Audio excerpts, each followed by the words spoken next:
Can you hear me? Can you? Yeah, you can. Well, good evening, everybody. Thank you very much for showing up here. I know that it's so convenient to stay home and to watch online, so this is really doubly appreciated. And I am pretty convinced that you are not going to regret it. So good evening again. In my role as the Executive Director of AMI-Quebec, I am pleased to welcome Robert Whitaker as the keynote speaker at this special public lecture dedicated to rethinking psychiatry. AMI-Quebec is a family association that for the past 45 years has been addressing the needs of families challenged by mental health difficulties and illnesses. In addition to our principal goal of guiding and supporting families, we try to share emerging knowledge related to mental health, even when it is controversial or difficult to digest. We invited Robert Whitaker because we believe he has something important to say. And while it may not be obvious to everyone, his is a hopeful message with encouraging prospects. Some 500 years ago, Copernicus formulated a model of the universe that placed the sun rather than Earth at its center, a model that triggered the Copernican revolution and made a pioneering contribution to the scientific revolution. Robert Whitaker is not Copernicus and may not have the same impact in his field Copernicus had on the scientific revolution. However, it seems to me that he reflects a similar courage by challenging the status quo and asking questions that many would prefer he didn't ask. This is no small feat in an era where so much effort has been made to explain mental illness as a brain disease. The 1990s were dubbed the decade of the brain.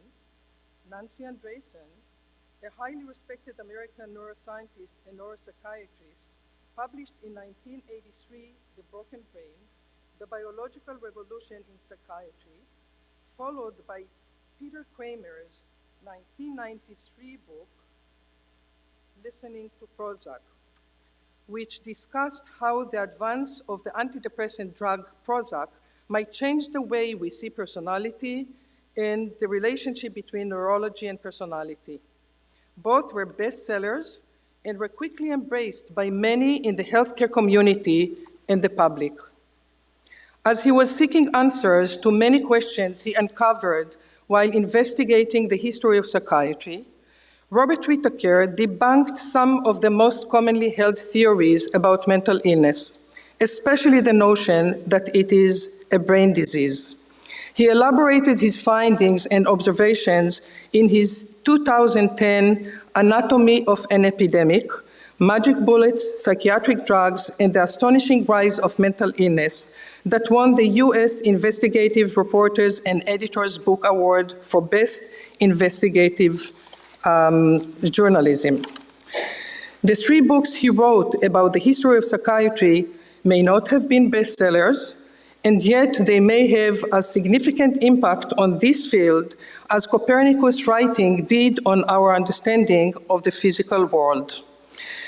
I think that you want to hear what Robert Whitaker has to say. So please, Robert Whitaker.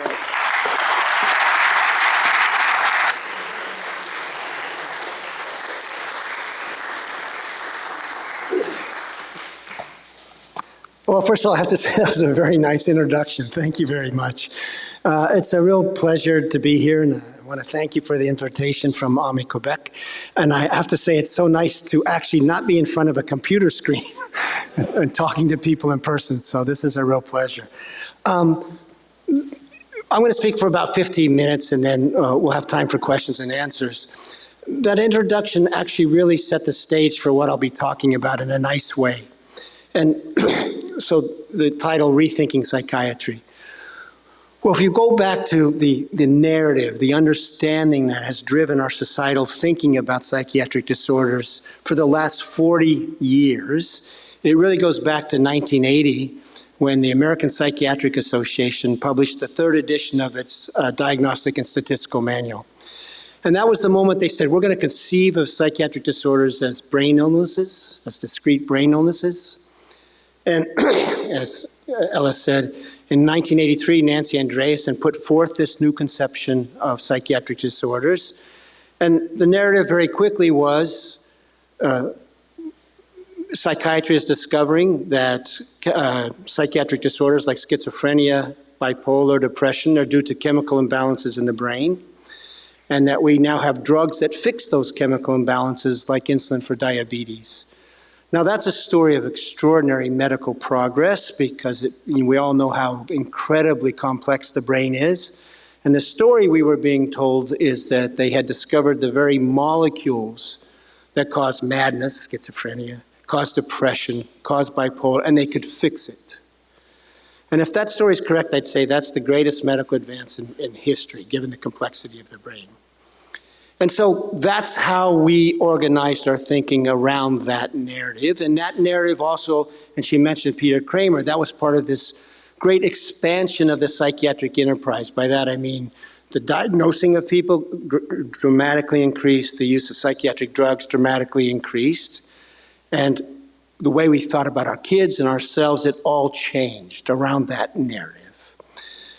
Now, here it is 2022, and what you're now hearing is a lot of calls, even from within psychiatry, to rethink that whole story, that we're at a time we need to have a paradigm shift in our thinking. And why is that? There's really two reasons. One, here we are 42 years later. That story, that conception of psychiatric disorders was actually a hypothesis. It didn't arise from discoveries of actual abnormalities in people, of chemical imbalances. It was a hypothesis that was then going to be investigated. And that it is now very well understood that hypothesis didn't prove to be true. And the pathology of, quote, the biology of mental disorders remains unknown. And you'll see, and when we go through this talk, it's now understood that the drugs, psychiatric drugs, do not fix any known pathology because there is no known pathology that has come up. That's the first reason. In other words, that disease model was never validated by scientific discoveries. They thought it would be, and you'll hear tonight where Nancy Andreasen says it's a hypothesis, but we hope we'll prove it. And then the second thing is this. As we've gone down this path, and more people have been diagnosed and treated, if it were effective, you would expect the burden of psychiatric disorders in society to diminish, to lessen. And that's generally what happens when you get effective treatments and more people diagnosed for discrete illnesses. But what you see instead is the burden of psychiatric disorders is going up and up, has gone up steadily for the last 40 years in country after country. And for example, with our kids, we have more and more kids who are struggling with psychiatric difficulties. So this disease model didn't pan out in scientific circles, but in clinical circles, it also didn't prove to be a great way to treat psychiatric distress in a way that benefited society as a whole, and also, even on individual level, had a propensity to produce good outcomes. And so what you're hearing now, and this is not just coming from me, now, in 2011, Anatomy of an Epidemic was seen as a sort of a book of heresy.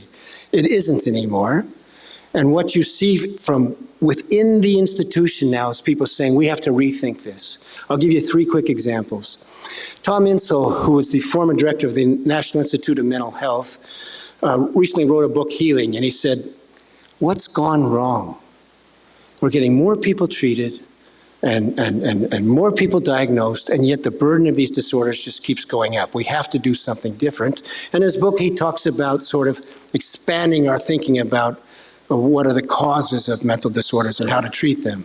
The World Health Organization last year put out a large book, and they said, we need a revolution in our thinking.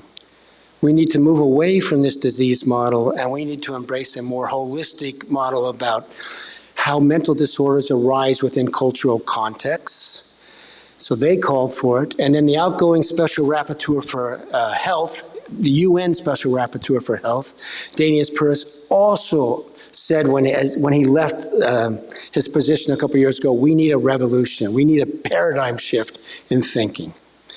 So what I'm going to do today in the next 45 minutes is go through quickly the history of what predated 1980, because there's a real lesson to learn from what predated 1980, how we got the disease model, where it was shown not to be valid, and then we'll look at, when we put those two parts together, we'll see what are the opportunities for going forward. What can we reimagine? What can we imagine as a new way of thinking about psychiatry, how we can conceive of them, and how we as a society respond to them? What do we do to improve, helping people stay well, or if they're struggling, get well? Now, the optimistic part of this actually comes from the period before 1980. And what you need to know when you think about the merits of a medical intervention is this: what is the natural capacity to recover from that disorder? And you've all heard of it. Hippocrates says, do no harm, and we usually think about it this way. Don't make your patients worse, right? But that's actually not what Hippocrates was really saying. He was saying is you need to know the natural capacity to recover from any illness, and then your intervention has to beat that natural capacity to recover. So for example, let's say you have an illness where you treat them for whatever the illness might be. This is just, in the abstract. And a year later, 50% of the people have recovered, the illness is gone, and the other 50 they're just the same as they were at the beginning. No one's been made worse. Now, doctors will say that's an effective medical intervention, okay, because 50% recovered. No one got worse. But Hippocrates says, no, you don't know that. Hippocrates says you got to know what is the natural capacity to recover.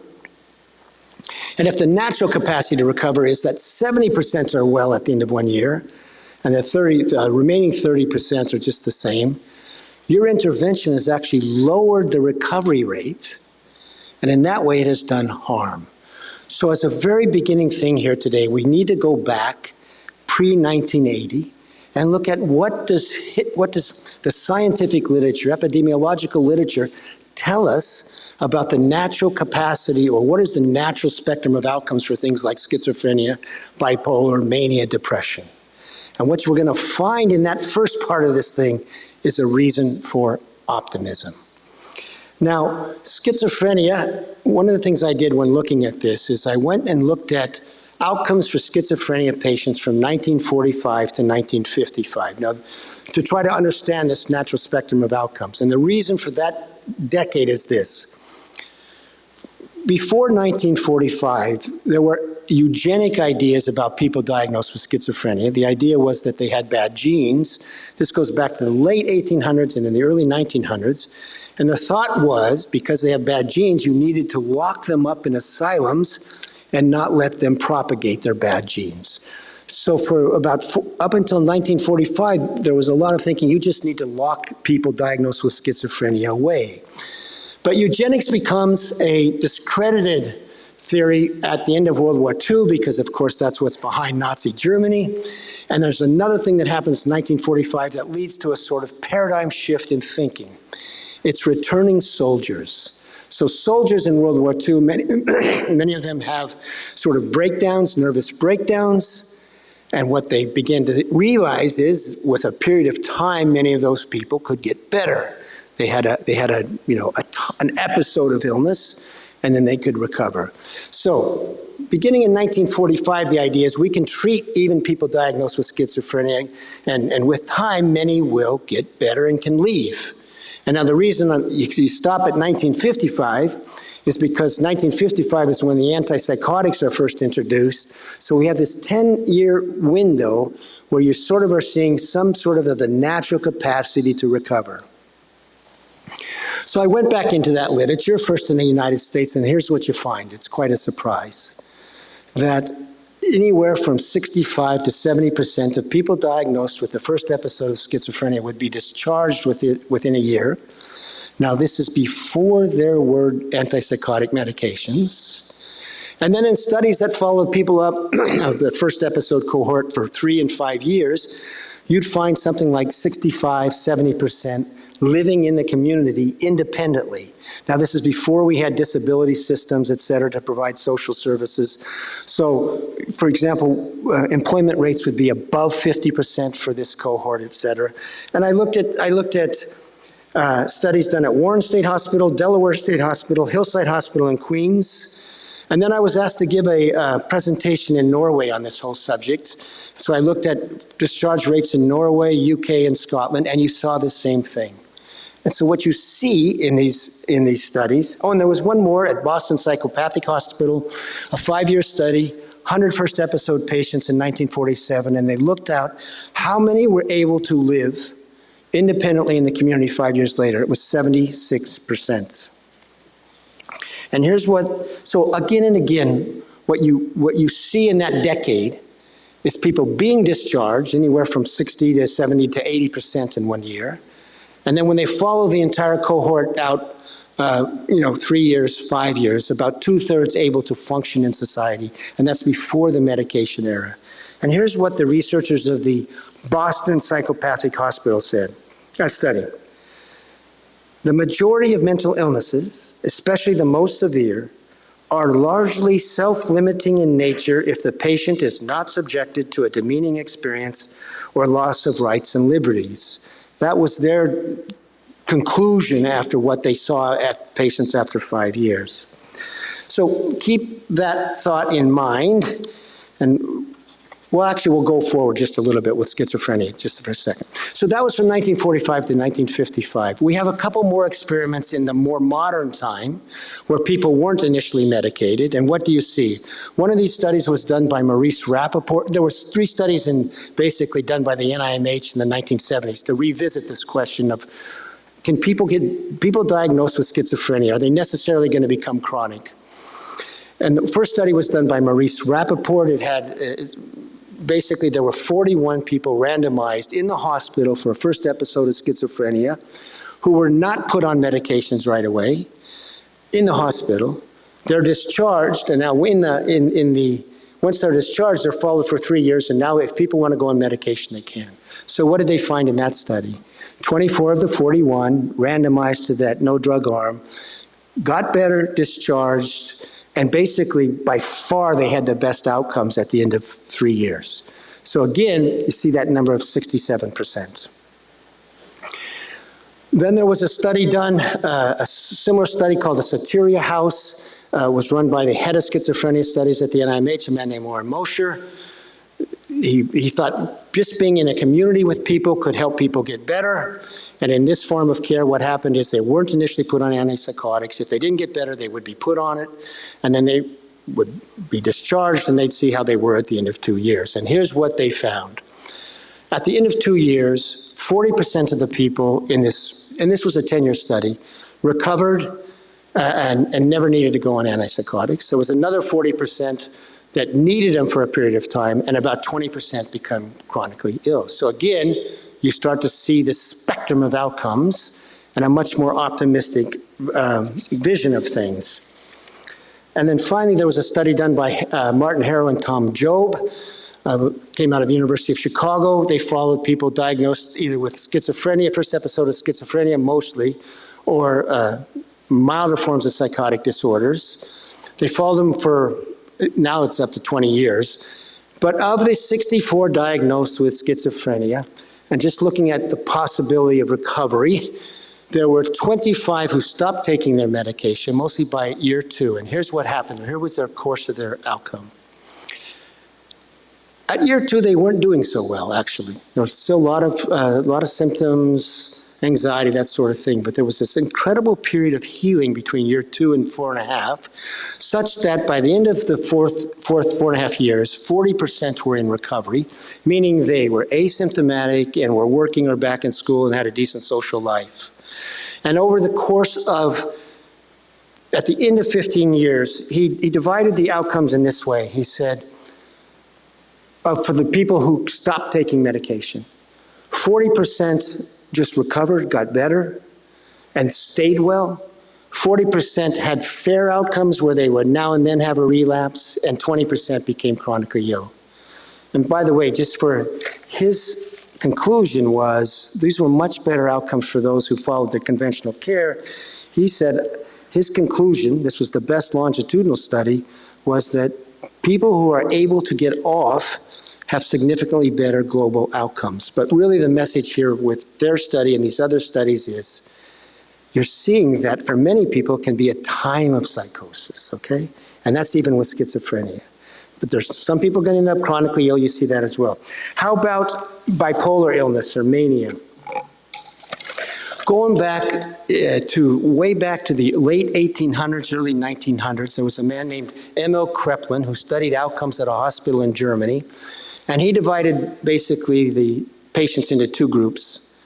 He had his he called them dementia praecox patients, and then he had patients that we would call a manic depressive group today, sort of a bipolar group. And here's what he found with the outcomes for the manic depressive group.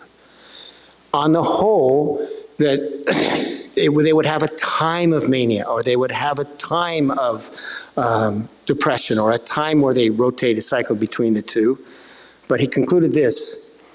This is in 1921. Usually, all morbid manifestations completely disappear, but where that is exceptionally not the case, only a rather slight, peculiar psychic weakness develops. That's in 1921. Now, I'll just give you the outcomes for other people diagnosed with either depression only that are hospitalized, mania only, or both mania and depression. Here's a study by Horatio Pollack, New York State Mental Hospitals, of a group diagnosed with mania. First episode, 50% never suffered a second attack during an 11-year follow-up, and only 20% experienced 3 or more episodes. You're seeing a spectrum. 50% one episode, 30% had maybe 2 or 3 episodes over an 11-year period, and about 20% became chronically ill. Here's another big study. F.W. Wortham, John Hopkins, in a 1929 study of 2,000 manic depressive patients. 80% recovered within a year, and fewer than 1% required long-term hospitalization. Swedish study by Gunnar Lundqvist, 75 of the 103 recovered within 10 months, and during the following 20 years, half never had another attack. Only 8% developed a chronic course. 85% socially recovered and resumed their former positions. There was a long study out of the University of Iowa of 86 manic patients, concluded at the end of 30 years, 70% had good outcomes, which meant they married, lived in their own homes and work. Half were asymptomatic during this follow-up, and here's the key. So in 1969, George Whitaker reviewed this literature in greater depth that we've just done for manic patients. He said this: there is no basis to consider that manic depressive psychosis permanently affects those who suffer from it. He goes, while some people suffer multiple episodes, each episode is usually only a few months in duration, and quote, in a significant number of patients, only one episode of illness occurs. And then he goes, most important of all, once patients recover from an episode, they usually have no difficulty resuming their usual occupations. Finally, in terms of depression, that was very much understood as to be an episodic illness. If you looked at hospitalized patients, about 80 to 85% would be discharged within a year. And if we go back through that same literature, what do you find? Pollack did a long-term study of 2,700 depressed patients hospitalized from 1909 to 1920. Again, about half only had a single attack, and only 17% had 3 or more episodes. I can do the same. There's a number of studies that basically are saying that's the spectrum of outcomes for depression. And so sprinting ahead to 1972 review of this literature, Samuel Goose, Eli Robbins, they conclude that, once again, follow-up studies show that last 10 years, 50% of people hospitalized for depression had no recurrence of their illness. Only about 10% became chronically ill. So here was the view of depression in the late 1970s. This is Jonathan Cole, head of the NIMH's Psychopharmacology Service Center. He writes, depression is, on the whole, one of the psychiatric conditions with the best prognosis for eventual recovery with or without treatment. Most depressions are self-limited. George Whitaker, assurance can be given to a patient and to his family that subsequent episodes of illness can be, sorry, I missed this. Assurance can be given to a patient and to his family that subsequent episodes of illness after a first mania or first depression will not tend towards a more chronic course. Dean Schuyler, head of the depression section at the NIMH at this time, says, most depressive episodes, he wrote, will run their course and terminate with virtually complete recovery without specific intervention. So what do you see from this research? Schizophrenia was always seen as more severe, and probably the spectrum of outcomes isn't as good with the manic depressive group. But up until the late 1970s, the studies found that if you followed first episode patients hospitalized for mania, psychotic depression, or what we would call bipolar illness today, both of those really fall into the bipolar umbrella. Here was what they found. About 50% would have one episode only in long-term follow-up. About 30% would maybe have an episode of every couple years. And then finally, maybe 20% would become chronically ill. And it was understood, both mania and depression were understood to be episodic disorders. So then what happened in 1980? We're going to get a reconceptualization of these disorders as chronic disorders. And how did that happen and why did it happen? Well, what happened is in the 1970s, the American Psychiatric Association felt it was under siege, that it was fighting for its survival as a medical discipline. And why was that so? You had an anti-psychiatry movement that came from within academic settings that said, oh, psychiatry serves more as an agency of social control. That was number one. The second thing was that there was a sense that its diagnoses were no good. In other words, that they really couldn't tell one type of disorder from another, and that was seen as a problem for a medical discipline. Its new big seller benzodiazepines were becoming understood to be addictive. And then next we had movies like One Flew Over the Cuckoo's Nest, which sort of made fun of psychiatrists. There was a lot of internal dissension between the Freudians and the biologists. And you'll see that New York Times wrote a piece about psychiatry's anxious years. So what did they decide? And the biggest thing was there was no evidence that their talk therapy was any better than the talk therapy given by counselors, psychologists, et cetera. So with this sort of threat to their legitimacy, saying that psychiatry isn't a real medical discipline, the American Psychiatric Association said, how are we going to rebrand ourselves? How are we going to restore our image in society? And they said, and you can find this in their documents, we need to rebrand ourselves as doctors in white coats that treat real illnesses, because basically it's going to be an infectious disease model, because those are the doctors that have such great prestige and standing in society. So they're beginning in the 1970s, they said, or mid-1970s, we have to remedicalize things and we have to present ourselves as doctors, as like doctors who treat real illnesses. So they published the third edition of their Diagnostic and Statistical Manual, and they reconceive of things as illnesses, separate illnesses. But what you're going to see is this reconceptualization did not arise from discoveries about the biology of mental disorders, but as a way to represent, to rebrand the image of psychiatry in society. And in 1983, Nancy Andreasen, as Ellis said, provided, quote, the first comprehensive account of the biological revolution in the diagnosis and treatment of mental illness. And here's how she explained the new thinking. The major psychiatric illnesses are diseases. They should be considered medical illnesses just as diabetes, heart disease, and cancer are. The emphasis in this model is on carefully diagnosing each specific illness from which the patient suffers, just as an internist or neurologist would. So that's the new story. Now, do you see the shift that's happening here? Before, psychiatric disorders were often seen as, well, first of all, the causes were seen as unknown, and we can talk about the different ideas, but the outcomes showed that they were often episodic. A person would have a time of being psychotic, or a time of mania, or a time of depression. And that's a model where you talk about that people can get back robust lives, okay? But now with this new conception that they're diseases of the brain and they're chronic, you're going to need, the best you can hope for is sort of a recovery within that disease. You're going to live with that disease, okay? And that's the reconceptualization. Now, that book takes the country by storm, but nobody was reading this part of the book. She says, she confesses, this is a hypothesis. This is not something that's been discovered. And then she goes, nonetheless, the spirit of a revolution, the sense that we are going to change things dramatically, even if the process requires a number of years, is very much present. So the idea was we're going to discover the causes of schizophrenia, discover the cause of depression, etc. And very quickly after that, we get the chemical imbalance story. And that's a story that validates the disease model. We were told that schizophrenia is due to too much dopamine. Drugs, antipsychotics block dopamine. That's why they're like insulin for diabetes. They're an antidote to this pathology.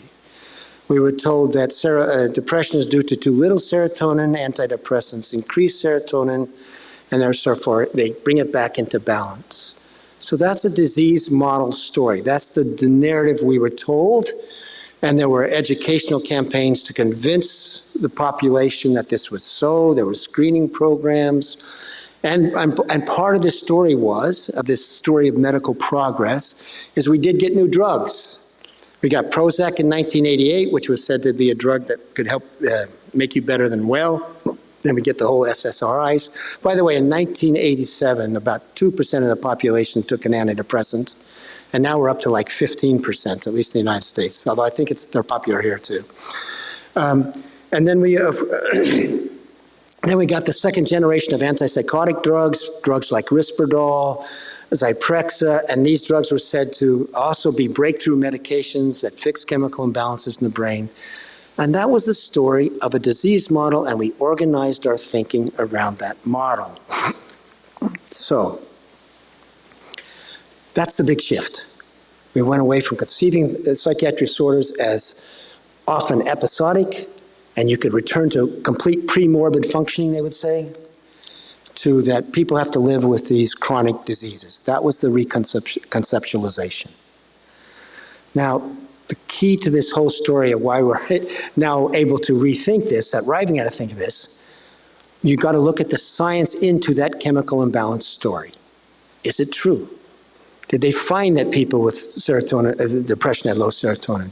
Did they find that people with schizophrenia had too much dopamine? And when you look into this, here's what you find. That story arose not from an understanding of what was happening in people, but from an understanding of how the drugs acted on the brain. So for example, antipsychotics were understood to block dopamine transmission in the brain. You know how neurons communicate. You have a presynaptic neuron, releases a chemical messenger into that tiny gap between neurons. That molecule binds with receptors on the postsynaptic neuron, and that's how messages are passed. What antipsychotics did is they blocked those receptors, so they thwarted dopamine, they thwarted the usual operations of the dopaminergic pathways. So researchers said, well, maybe then people with schizophrenia have too much dopamine, the opposite reaction. Same thing with serotonin. What happens with what they found that the action of antidepressants was, so serotonin gets released into that synaptic cleft. And then for that messaging system to be precise, you have to remove that molecule from that synaptic cleft. And it's removed in one of two ways, the serotonin. Either it's metabolized and the metabolites are carted off as waste, or it goes back up, it's reuptake into the presynaptic neuron, restored there for later reuse. What antidepressants did is they blocked that reuptake process. Serotonin stayed longer in the synaptic cleft. So people hypothesized, well, maybe depression is due to too little serotonin, the opposite. So that's how it arose. It really goes back to 1965, the hypothesis, but by the early 1980s, they're testing this hypothesis. And I'm going to now just read you the findings or the conclusions by leaders in that field First about the serotonin hypothesis of depression, and then about this dopamine hyperactivity theory of schizophrenia.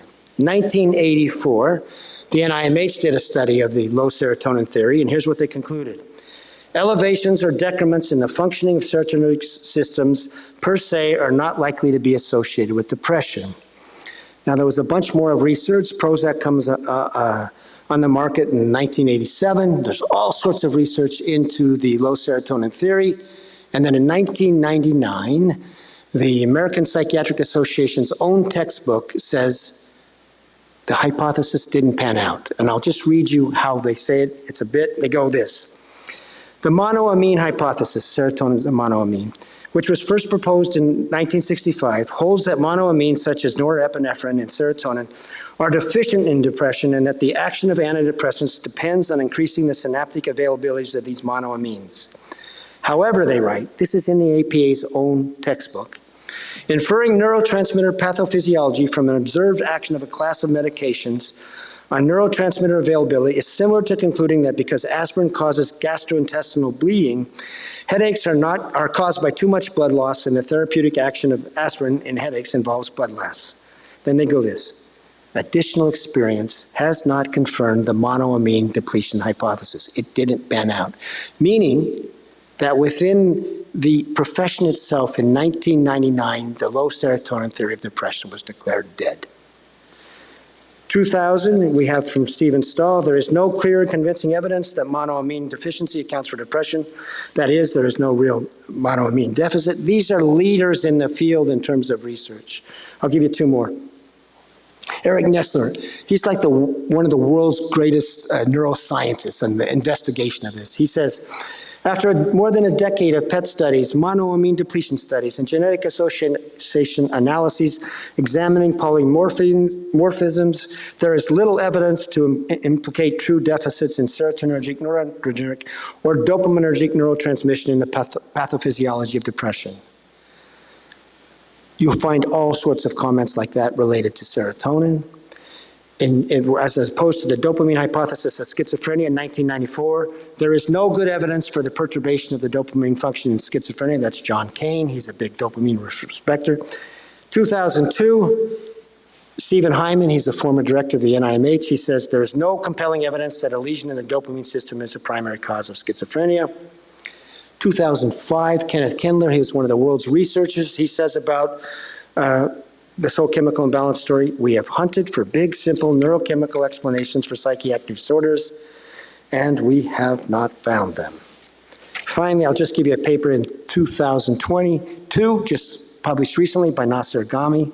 He's a well-known psychiatrist at Tufts University. He says, biologically, antipsychotics are mainly dopamine blockers and standard antidepressants are mainly monoamine agonists. After their introduction in the 1990s, corresponding theories arose regarding the dopamine hypothesis of schizophrenia and the monoamine hypotheses for depression. Half a century of research has disproven these hypotheses. Dopamine overactivity and monoamine depletion are not parts of the pathogenesis of schizophrenia and depression, respectively. So what you see, here's the problem. We organized ourselves around a narrative that told us that the pathology of schizophrenia, the pathology of the causes of schizophrenia, the causes of depression, and really other disorders were due to chemical imbalances in the brain. And that's a story that tells you you need to take your medication, and you need to take it forever, really, because you have to counterbalance this thing. And the tragedy is, it's not true. And in fact, they knew it was not true. It was declared dead long ago. In fact, I was given a talk in front of a grand rounds a while back at Massachusetts General Hospital. And I said to, I went over this and I said, you knew this wasn't true a long time ago. The public was told this and your science didn't support it. And you know what they said? Oh yeah, we knew this 25 years ago. And they were right. It really fell apart in the late 80s. But clearly they forgot to tell the public because surveys found in 2005, 2007, even more recently, 80 to 85% of the public now knows that psychiatric disorders are due to chemical imbalances in the brain. So that's the heart of the problem we've had. We organized ourselves around a false narrative. I'm running a little late here. I was going to go over the idea whether the disorders in the DSM have been validated as real diseases. In other words, were they validated as discrete disorders? And then I was going to read a bunch of quotes that saying by people that know, like, these have not been validated by real diseases. I'll just read a couple of them. Here's from NIMH Director Thomas Insel. The strength of each of these editions of DSM has been reliability. Each edition has ensured that clinicians use the same term in the same ways. The weakness is its lack of validity. These really haven't been established as discrete disorders. How about Nancy Andreasen, the very person that launched this with her book, The Broken Brain, this whole revolution? DSM diagnoses are not useful for research because of their lack of validity. DSM diagnoses have given researchers a common nomenclature, but probably the wrong one. And there's one after another about this. There was a panel when they were doing DSM-5 where they brought 20 experts in diagnosis around and they said, have we validated any of these disorders? And everybody said no. I'll give you one from here locally. This is from Joel Paris at McGill University in 2012. He says, while in principle, science should be the basis of any diagnostic system, DSM has been seduced by the illusion that advances in neuroscience provide empirical validity for a new system. In reality, we do not know whether conditions like schizophrenia, bipolar disorder, or obsessive-compulsive disorder are true diseases. So we started this saying that this biological story collapsed. You see that the chemical imbalance story didn't turn out to be true. We see that the efforts to validate disorders, you validate a disorder by finding the pathology and you see a drug that is specific to that disorder. Maybe you find a gene base. The gene search didn't pan out either. So these whole foundations are crumbling. And then finally the crumbling part is this. In study after study, what we are finding today is that schizophrenia runs a chronic course for virtually everyone. Depression now runs a chronic course. Bipolar runs a chronic course. I'm going to just give you outcomes real quickly from a couple studies, and then we can talk about why this leads us now to a place we can imagine a different future that's much more optimistic. And we can talk briefly about some of the ways that people are doing that. I'm just running a little long here, I see. And I'll talk about major NIMH studies that were done to see how are people in real clinical care faring under this paradigm of care, okay? Now, the largest study in depression was called the STAR-D study. 4,041 patients were entered into the study. These are outpatients. These aren't even inpatients. And the idea was, we'll prove that people can get well on antidepressants and stay well. And the way it was designed was this: if you didn't get well on the first antidepressant, you could try another. If you didn't get one on the second, you could try a third. And eventually you'd get 4 chances to remit or get better on an antidepressant. And then the idea was if you did remit, you'd go into a follow-up care, and then for a year they'd see if they could keep you well, all right? Now, this is, you can read in the paper and stuff that 70% of the people remitted. Didn't happen. There's so much fraud, and this study should actually be retracted. And people have gone back and looked at the protocol and looked at the case data, said only 26% of the people ever remitted in that study. In other words, they got fully the depression left. But the real kicker was this: how many people were well, still in the trial, and got well, stayed in the trial, and hadn't relapsed at the end of 1 year? That's your stay well rates. Out of 4,041, there were only 108 patients in that stay well category. And we saw before we were seeing like 80% doing well at the end of 1 year. And then the NIMH did a study of unmedicated depression at the end of 1 year. And lo and behold, they found 85% were well. So that's an example where what you see is a chronic course in the STAR-D study, but when they went ahead and tried a study of unmedicated depression, they found this 85 stay well rate.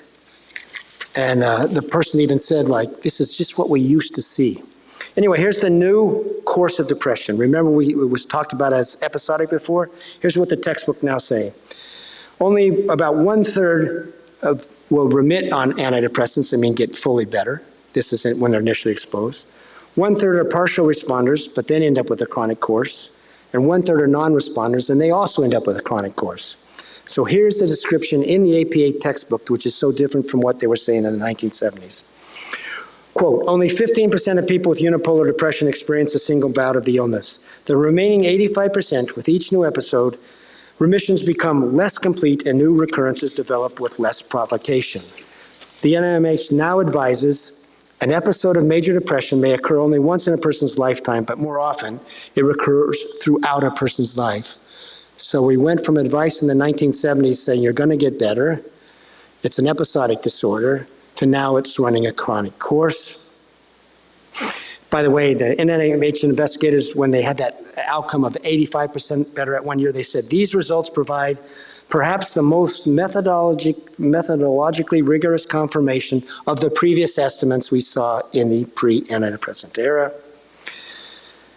In the longitudinal study with schizophrenia, just so you know this, this is by Martin Harrow and Thomas Jobe. I told you what the outcomes were for the unmedicated patients. By the way, the ones that had milder psychotic disorders who ended up, that stayed off the drugs, they had really good outcomes. Anyway, the recovery rate was 8 times higher for those who got off medication than those who were medication compliant over the 8 years.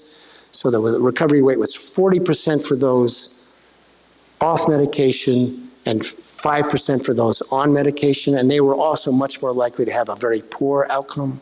So that's a second big NIMH study. As far as bipolar, it is now well recognized that outcomes today are much worse than in the pre-lithium era. You get, and here's, there was a 2007 paper by Ross Baldassarrini. Here's what he says. Ross Baldassarrini is one of the most famous psychopharmacologists in the world. It goes back to, his work goes back to the 60s at Harvard University. He says, in the pre-drug era, there was recovery to euthymia, that's no symptoms, and a favorable functional adaptation between episodes. Now today, he says, there is slow or incomplete recovery from acute episodes, continued risk of recurrences, and sustained morbidity over time. He said before 85% of patients would regain complete premorbid functioning and return to work. Now only 1/3 achieve full social and occupational function recovery to their own premorbid levels. Before they didn't show cognitive impairment over the long time. Now they do show cognitive impairment, and here's what he summed it up.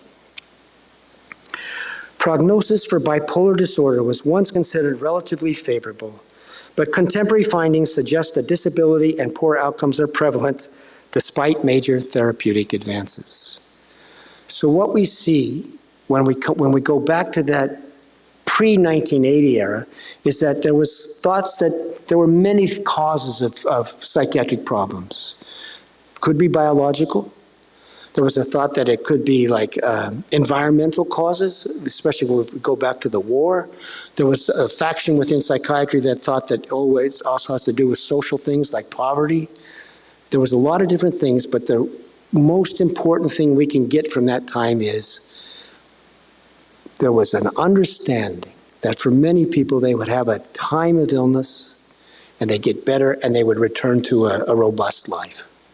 And really what you see again and again is this, a percentage that would have one episode, a percentage that would have maybe periodic episodes, and then there's a final group that becomes chronically ill. Now, if you go back to that conception, you might say, okay, a couple things.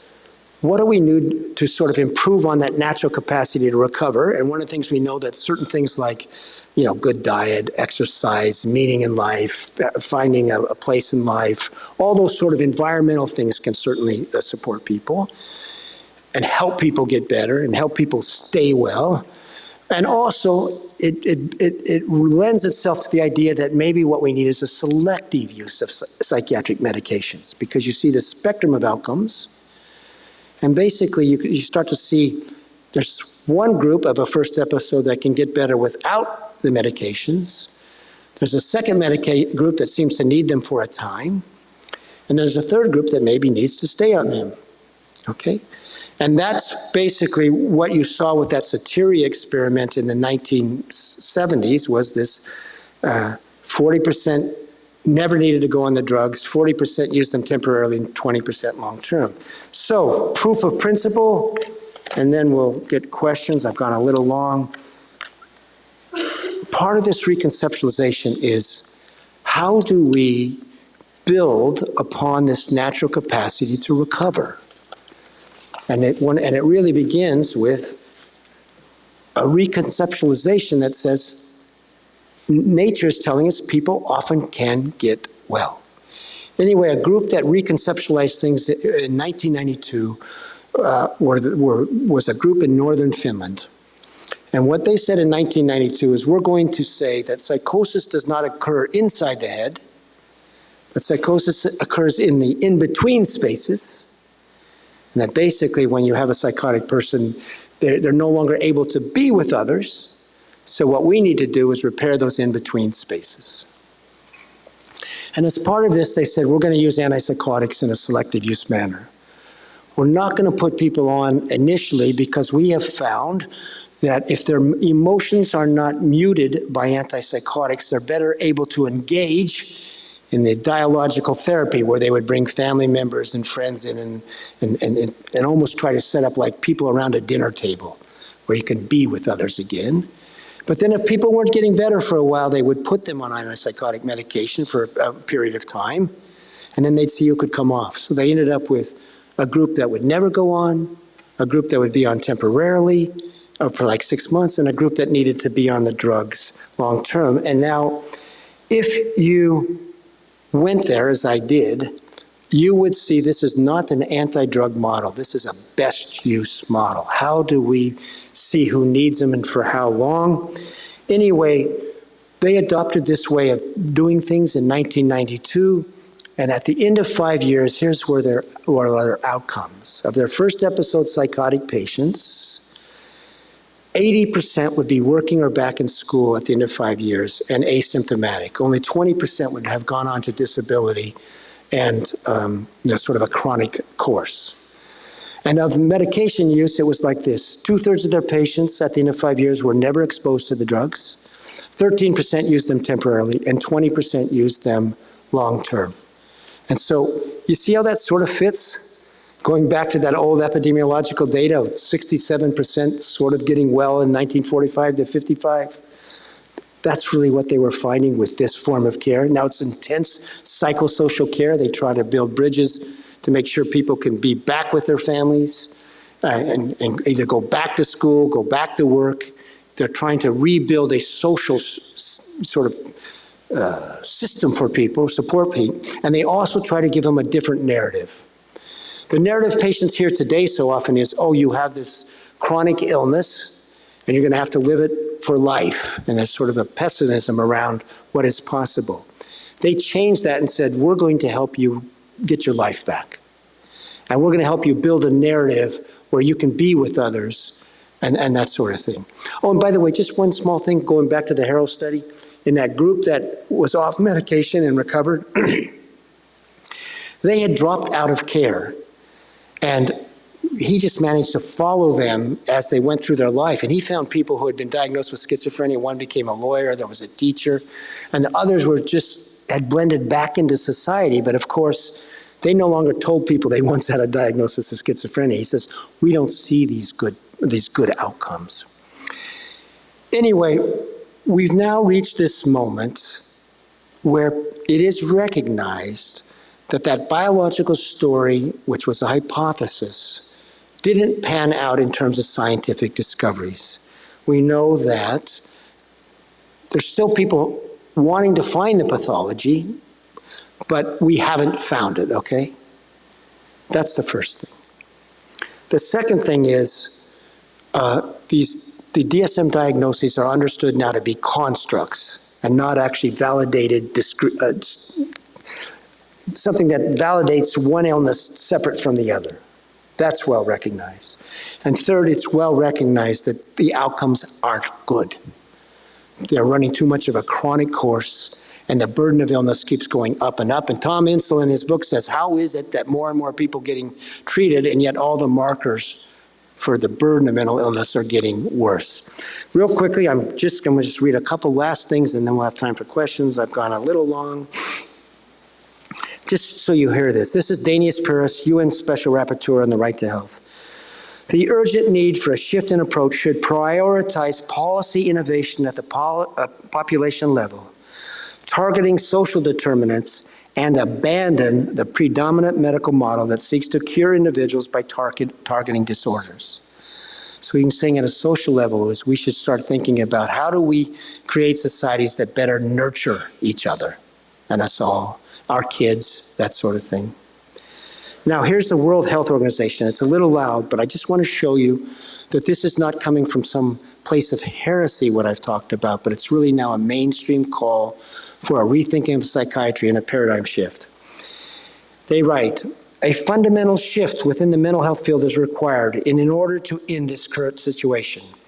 This means rethinking policies, laws, systems, services, and practices across the different sectors which negatively affect people with mental health conditions and psychosocial disabilities, ensuring that human rights underpin all actions in the field of mental health. In the mental health service context specifically, this means a move towards a more balanced, person-centered, holistic, and recovery-oriented practices that consider people in the context of their whole lives, respecting their will and preferences in treatment, implementing alternatives to coercion, and promoting people's right to participation and community inclusion. By the way, I mentioned the thing about open dialogue in northern Finland. There's a Soteria project going on in Israel where basically they're trying to replicate that Soteria experiment in the 1970s where people live with each other, and the idea is that being with others can be a path over time to getting your life back. Now, I visited there. Medications are used if people want them, and if they're not, they're allowed to taper off them. And some people are completely off, and I have to tell you, when you go to the Soteria house, it's a lot of fun. We can talk about it, because people are quite lively. In Norway now, the health minister of Norway has demanded that all health organizations start providing medication-free treatment in the hospital for patients who want it. There's now a private hospital outside of Oslo that is devoted to helping people get off medication, and what they get recommended to them or referred to them are really the most chronic cases. Their first patient, that was once they opened their doors about 5 years ago.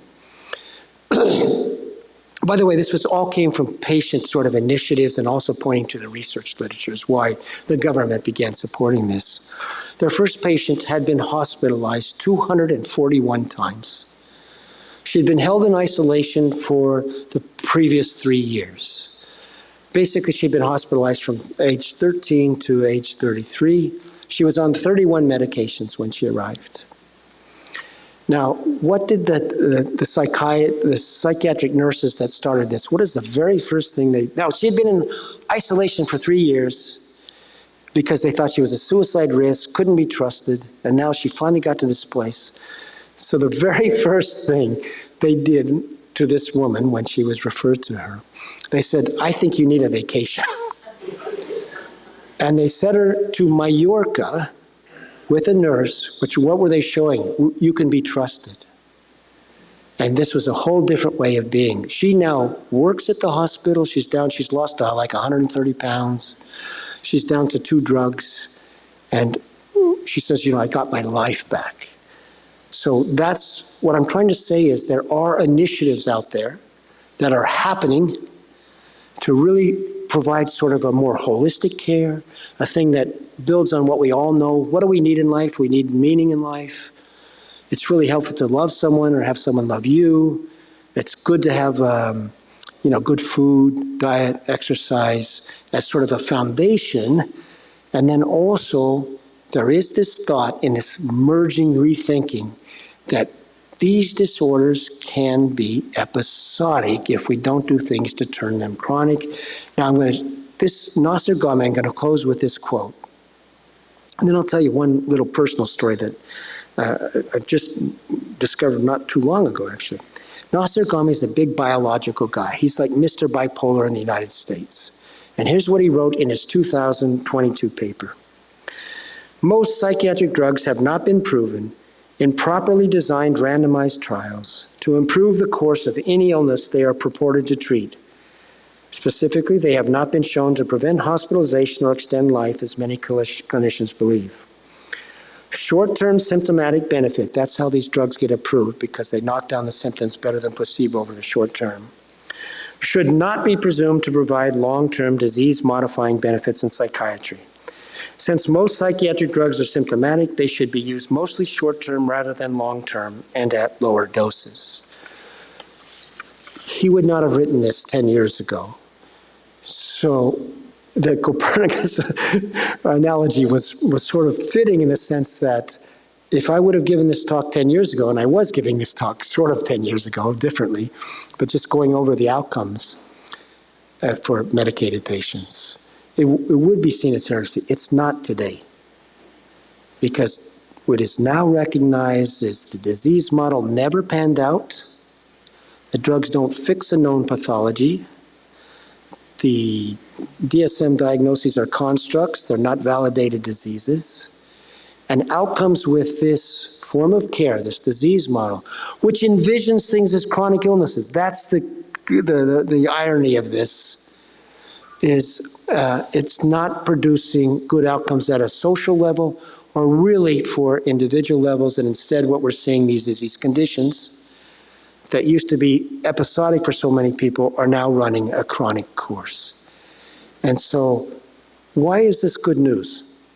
It's good news because at the heart of this is the sense that we can abandon the sense that these are necessarily chronic when you have a psychotic episode or a manic break, or you have a deep descent into depression, but that what nature is telling us, there's so often a capacity to recover and get back a full life and not live with the psychiatric disorder. That's what history and science are telling us.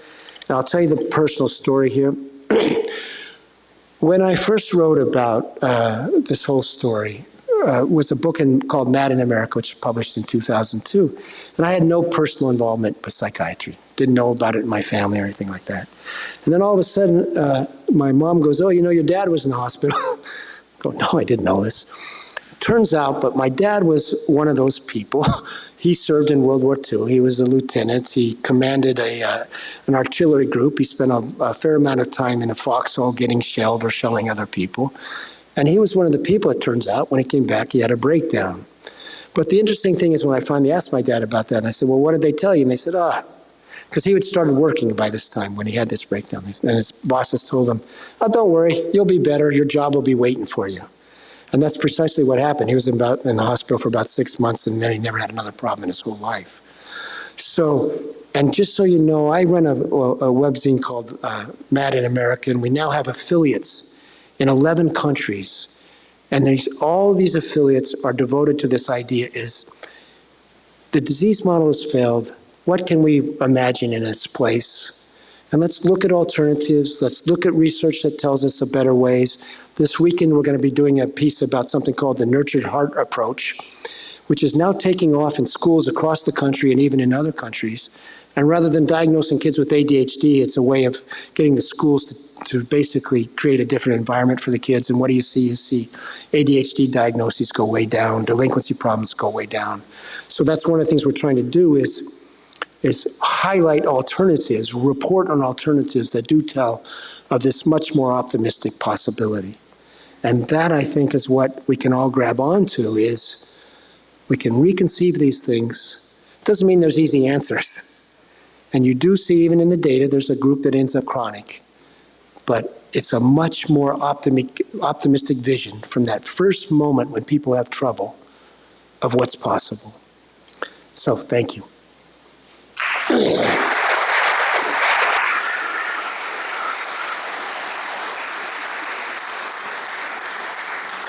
So I think I went about 10 minutes long, but I think there's time for questions. I think they're going to want you to go up to the mic, if that's okay. Or maybe... Yeah, if you want to come to the mic, or I can come up to you. That's easy. Thank you for the presentation. My question has a military context and post-traumatic stress disorder. It hasn't been particularly well handled by the military in Canada, and I don't know in the United States. So the question I have is that why isn't, since the military have jets at $80 and $90 million and all kinds of expensive equipment, they can't come up with some serious treatments in that area? Thank you. Well, y'all heard that question. This is a great question. What happened in the military, because the U.S. military is the same thing, they really adopted this disease model. And they actually screen all their veterans now, and they're diagnosing more and more veterans. But there's a big study showing that, and we reported on this as well, is that getting diagnosed and treated, you look at the people that get diagnosed and treated next to those who sort of avoid that disease model, it's this group that does better in terms of employment and basically where they're at, lower suicide rates years later. So one of the problems is, let's go back to 1945.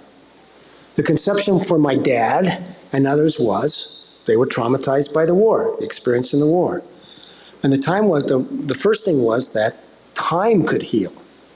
And being in a different environment could heal. You had to recognize it, but there was a sense that this trauma, you could get beyond it.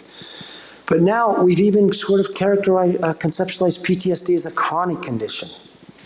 Like you're going to continue to have it.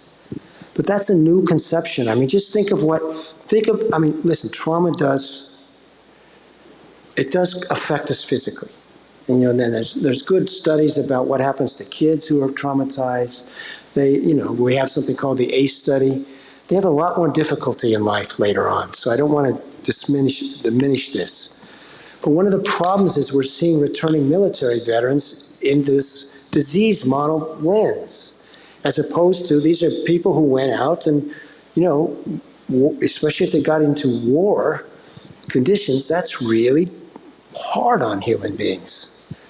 And again, so it's not recognizing enough of think about the disease model, PTSD, the problem's inside you. That's what they say, right? Problem's inside you. Well, no, the problem was that they were in an environment that became so difficult for them, and they're trying now to get their lives back. But the problem with the way we're treating PTSD, in my opinion, is that we're pathologizing it, as opposed to seeing it as something that happened in response to the environment. And Mad in America has had a page for veterans talking about this. Like they went, and what happens? Next thing you know, they're leaving the clinic with 4 medications. It's just not working. But it's a great question. But it's again about how does society take care of people who've are struggling for whatever reason, kids, others. Hi. I have an 18-year-old son diagnosed with schizophrenia, first episode. I wanted to start with a holistic approach. Unfortunately, he was medicated and hospitalized, and every time he stopped medication, I noticed that the psychotic episodes were extremely worse. So my question is, how do we now go from medicated to holistic? Wow, thank you. That's a really good question. Can I say something? You noticed that the episodes are now worse, right? If he stops medication. Yeah, this actually came up early in the 1960s. So early in the 1960s, when clinicians still had a memory of people not being medicated, and now they medicate, and then people stop the medication, they said, wow, relapses are becoming more severe than they used to be.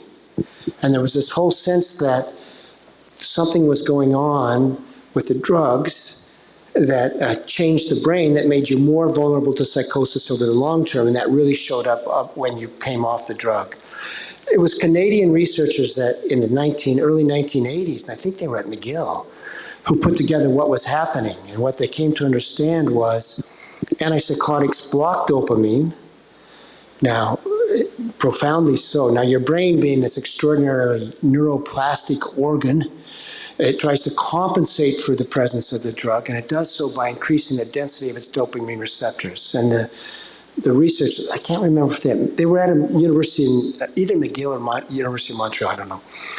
Guy Chenard and Barry Jones, I think, were their names.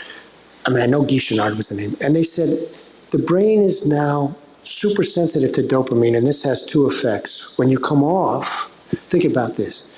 The drug acts as a brake. Your brain puts down the accelerator, right? That's the extra receptors. Now you take away the brake. You've got this dysregulation of the dopamine system. And they said that's what makes people more vulnerable to relapse than before, and also why they're having more severe relapses. That was put together in the 1980s. And then Martin Harrow and Thomas Job found that same thing in their long-term study. People, it's really interesting, people got off medication and then stabilized, remained very stable, but there's this period when you come off that's really difficult. But they said, we're also seeing people becoming chronically psychotic, and they revisited this dopamine supersensitivity theory.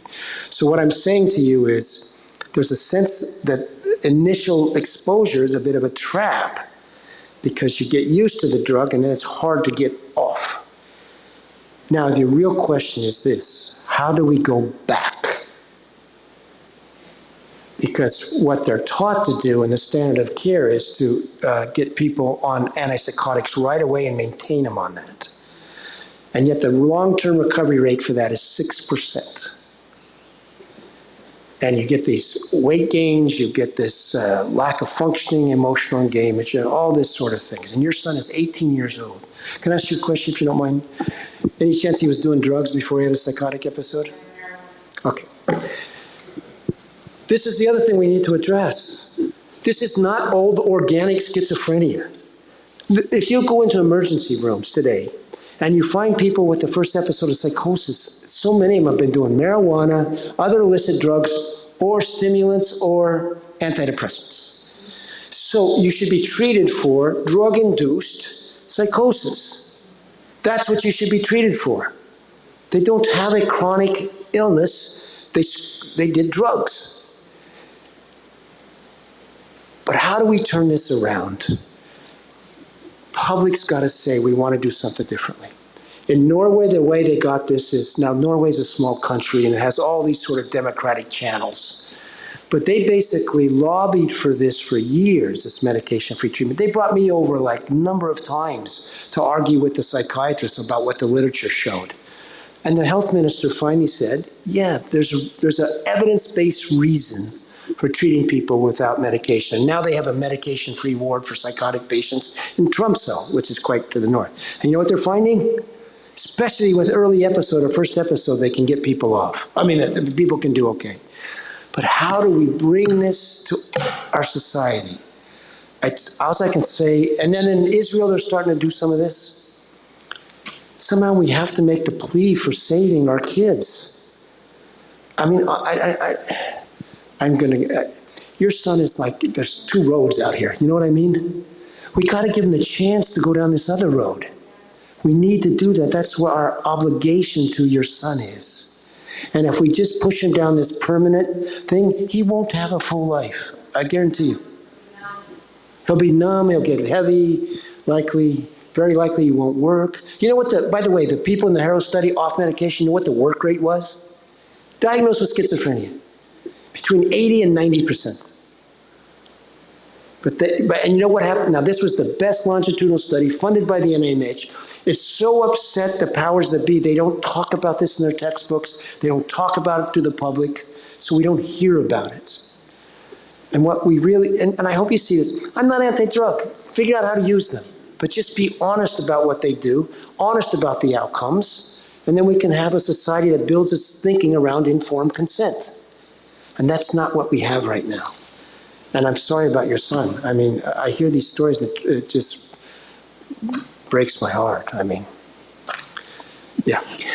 Mr. Whitaker, I thank you for your interesting observations. You've obviously been thinking about this for a long time.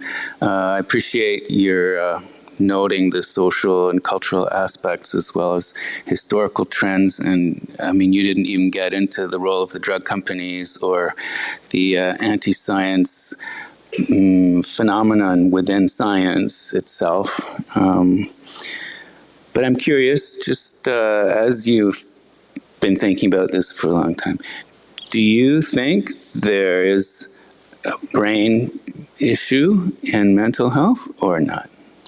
Oh, listen. Sure. There's many different pathways to depression. There's many different pathways to mania. And there's many different pathways to psychosis. Now, I'm very much a guy that believes that, we're biological creatures, okay? So clearly biology is engaged in how we respond to the world. The question, though, is there a discrete pathology that, is common to all people so diagnosed? And I'm sure that's not true because they haven't found it. The biology has remained so mysterious about what is going on. And one of the problems is we have people in these categories that are so different. And that's what you're seeing in the spectrum of outcomes, by the way, that there's different things happening to people. So I don't think we should give up the effort to find out, like, the biological, if there are biological things happening to people, or at least say a group of the people. Don't give that up. It's just that it hasn't been found as a discrete, as a common characteristic to, people so diagnosed. And so what I'm going for is we have to be honest about what we do and we do not know. And what we don't know is that there is a characteristic chemical imbalance, or there's a certain gene or anything like that. But we can keep looking for these things. And maybe what you'll find is that, let's say with psychosis, there's a certain group that does have something, and then you can really target that. With this thing is we could try to figure out, well, what happens to the brain if you end up psychotic after you do marijuana? What has happened there? And then how we can have a treatment for marijuana-induced psychosis. So I'm a big biological guy, okay? And I love these but the brain is a mysterious place. And psychiatric disorders are mysterious. And I also think this is true. Human beings are emotional, ups and downs. I mean, go read your literature. Go read your religious tracts. We don't go steady state through the world. We're riven with these fierce emotions. Depression, I mean, lots of, depressions can be common. Mania can be common. Just don't sleep for a while. So when we were talking on the way over here, Gabor Mate has this book, The Myth of Normalcy, or Myth of Normality. That's part of the problem, too, with this disease model, is that over here are the normal people and over here are the abnormal people. That's just not true. And what you all know is that if things go bad for you, if you have setbacks in life, first of all, if you go to war, you get shelled, that can be traumatic. If you're a little kid and you're beaten or you don't have a safe space, you're bullied, that can be traumatic. And that's going to have a biological effect on you. Don't sleep, that can be a problem. Get divorced, that can be a problem. Lose your job, that can be a problem. We humans are built to be responsive to our environment, and there's a biology involved in that. But somehow, with this disease model, we completely forgot about how humans respond to the environment. That's one. And how about a philosophy of being, which tells you that human beings are very emotional creatures. They have ups and downs. They change over time. And so there's just this sort of steady state idea of people not too happy, not too sad. It just doesn't exist. That's another thing we need to do, is reimagine a philosophy of being that explains that kids have troubles. Kids have troubles growing up. They do stupid things. You still do stupid things after you grow up. But we need a philosophy of being really that you find in, I believe, religious texts. And I'm not religious. But they tell you incredible stories about how people are just swept away by their emotions. And look at literature, look at your Shakespeare. That's, if we want to have an understanding of psychiatric difficulties, I think we should just read all of Shakespeare and then we get a good understanding. Anyway, I just hope it's clear. It's like, I'm a biological guy. It's just what do we do know or not know? And I'm sure there's some biological substrates to some problems.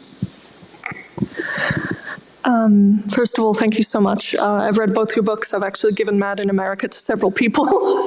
That's good to hear. I actually had a question that's on perhaps the opposite end of the spectrum of the woman who asked a couple of questions ago, and that is, I have a family member who might be considered in that kind of chronic camp, because you've talked about the optimism of, say, the group that is, have one episode and then go on to perhaps not have any others in their lives, or the group that's episodic. But that 20% consistent chronic group, I have a family member who's unmedicated for many, many years and seems to be in that group and is now on medication to try and manage that. I'm curious to hear from you and your research, that 20% group that seems fairly consistent throughout the decades. What are we seeing there? What hope are we seeing for that group in terms of the advancement of our science? Because as long as we're chained to this disease model, as long as we're not looking at other solutions or other options, how are we going to better address the 20%ers who are the most affected and who are the most who have the most to lose? Did you all hear that question? It's a really great question. Yeah. That there's this group that seems destined to be sort of chronically ill or dealing with the symptoms and all. 20%. Yeah, the 20%ers. And this shows that there's no panacea here. And this is the spectrum of outcomes you see in the literature, and that's the best thing you can see. I don't think we know about the spectrum of outcomes for marijuana-induced psychosis. That's a different thing. But going here, so what do? Well, one of the things I like, for example, about open dialogue is the best use of medication. So try medication for this person. Now, the old thing is, try to find as low a dose as possible, that sort of thing. But everybody I know who has tried to do it this way has found some use for medication, especially with the 20%. Go to the open dialogue people, they end up with 20% on medication. However, that doesn't mean that should be the end-all and be-all, okay? That should be one part of a larger effort to help that person rebuild a life or get a better life. I'll give you an example of some of the things I know. One of the things I really love, there's a guy in Connecticut. He runs a program called Volunteers for Psychotherapy. And he's working with people who've come out of mental hospitals, and many of my guests would be probably in this 20%. So here's what he does.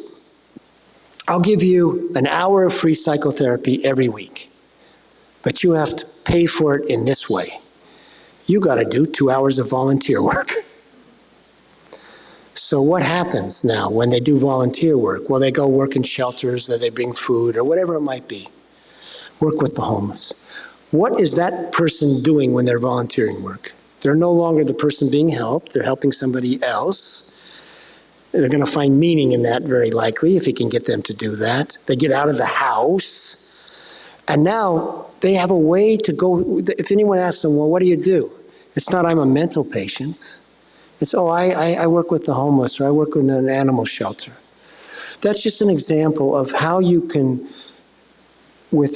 if you can build up this world around people, or help them find a world where they can find meaning, they can find friendship, socialization, being with others, that over and over again, wherever you find in the research literature, when they can help make that happen, housing, that sort of thing, even with that sort of chronic group, they get better. Now, they may not get back a totally robust life or anything like that, but what so often happens with the chronic group is everything disappears around them. Social life, ability to have meaning in life, that sort of thing. So, great question. And again, this should be part of the societal discussion. When I said it's episodic, it's not episodic for everyone. And that seems to be quite clear. Okay, I have, I'm just going to say thank you to everyone for watching online. We had 150 people about the entire time, which is pretty great. So I have one question from someone online that I'm going to ask, from Melissa, saying, who's asking, what do you see as the biggest step forward based on what we know now, and where do we go from here? The biggest step we now is what we're doing right here tonight, is we need an informed public. And so we can have a public discussion that is based not on a false story, that sort of narrative that it really was propaganda promoted American Psychiatric Association, and someone mentioned pharma money. Yeah, pharma money helped promote that story, okay? What we need is a discussion about what do we know about psychiatric disorders, what is possible, and how do we best create, as Danius Purse said, the WHO said, how do we create a sort of holistic form of care that really helps maximize the possibility of a good long-term outcome? And part of this is a conceptual is the problem's not just in the person's head. That's where the disease model puts it. It's in the in-between spaces. It's in environments that people inhabit. And you regularly see that if you change environment, often people get better. So, but how do we this is the question. How do we have a society that is going to grapple with this and rethink this based on this sort of information? Because you need informed consent. You need an informed public. What is known, what's not known, and we need humility within the science. It's not embarrassment to not know things, but don't tell us you know things that you don't know. How can we have that discussion? How can we have an informed public? Now, what I've been doing, that's why I started Mad in America, is because we have a webzine. We get about 5 million visitors a year, and we have a daily science report. So you can read, and we also do in-depth reports about, like we have one this weekend about the nurtured heart approach. So we're trying to become a vehicle for informing the public of this story, of the science, of possibilities, etc. Now the problem is, for whatever reason, the media is still sort of swamped by the conventional narrative, even though it's fallen apart. But the interesting thing for me is that, so we started Mad in America about 10 years ago. It came out after Anatomy of an Epidemic. We now have affiliates in 11 countries, and there are going to be 2 more. And it's because there is this growing sense in country after country that this disease model hasn't worked. And so what we need to do is sort of spread this information, make it known, and let it be known this. I once read something like this. You can assess the merits of a society by how well it takes care of the unfortunate, including those who end up with psychiatric difficulties. And that's how you can really judge how ethical, how moral, how caring the society is. The disease model completely fails that test because it puts the whole blame on the inside of the person's head. And what I'm here tonight and other people are saying is, let's take a collective responsibility for creating a world where when people have difficulties, we can help build a better environment for them. You know, one of the things we just reported on in Mad in America was the simplest study. So they looked at poor families, and this was a long-running study in the United States. And they looked at poor families where they got economic assistance, the kids were in families, and ones that didn't, okay? And guess what they found? The economic assistance to those poor families led to kids with many fewer problems 15 years later. Very simple thing. Now, is that surprising? Because if you're in a poor family where you don't have enough food on the table, you can know there's going to be stresses, right? But there's an example of, this question's so great, and my question is, we need to have a different discussion, a different understanding of and part of that is what's possible, because we can replace this disease model which sort of says you're going to be chronically ill, you're at fault, And that, by the way, gives society a free pass, right? Oh, we don't have to do anything. It's all the individual's point. Anyway, somehow we have to change our society, which is a big deal. We need to change the societal discussion. I think I'm going to get the hook. Thanks very much.